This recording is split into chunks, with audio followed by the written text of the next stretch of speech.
Konuşurlarını başlayalım. Da, ketdi. Assalomu alaykum, bankimizning hurmatli mijozlari. Xabarimiz bor.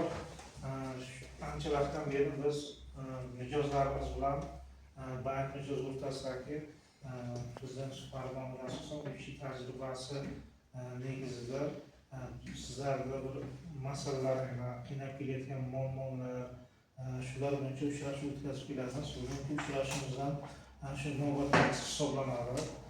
Bizda asosiy maqsadimiz sizlarga o'sha qiynab kelayotgan muammolaringizni yechish hamda o'sha tadbirkorlik faoliyatini kengaytirib, natijada yangi ishchi o'rinlarini tashkil qilish, shuningdek korxonalarga hozirgi kunda nelegal ishlaydigan xodimlarni hammasini o'sha rasmiy daromadga ega bo'lgan doimiy ishchiga aylantirish asosiy maqsadimiz.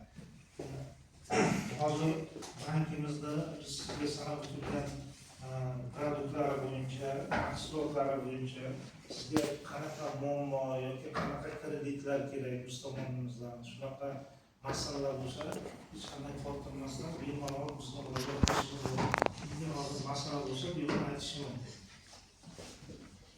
Assalomu alaykum. Men Bog'shamol mahallasi fuqarosiman.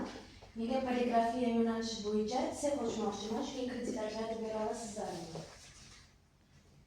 Bizda hozir mahalla loyihasi bo'yicha 100 milliongacha bo'lgan kreditlarimiz bor.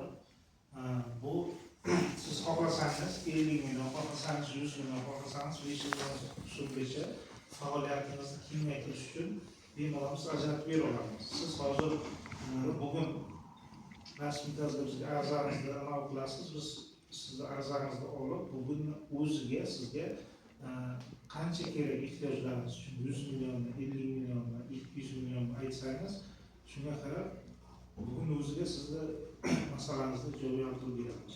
Hech qanday muammo yo'q.